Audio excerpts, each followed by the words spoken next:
this event's important to me, like any conference, because you get to interact with a lot of people you don't normally get to interact with. I'm sure that's a pretty common answer, but for me, like, it's kind of uniquely important to me because as we, work with customers and teams that we normally work with, right? We're in the day to day, right? But like, we need to stay up to date with the technologies that we have, and like, presenting at a conference like this or going to sessions, right? Really gives you the chance to either learn from the other people, or if you're presenting to, get up to date with the latest things. It almost gives you an excuse to do the things you'd rather be doing, than the day-to-day thing, which is important, but like, to have that extra incentive to push yourself further.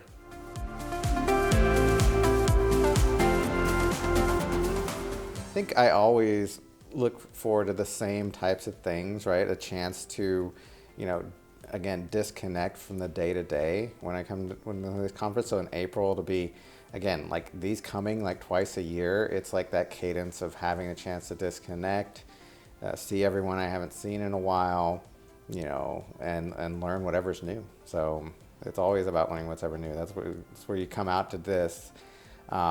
It just gets you a bigger impact than just like reading a blog or whatever. Those things are important too. But, to be able to immediately ask that follow-up question, or dig into with a real expert, I think it's super valuable. I always look forward to it.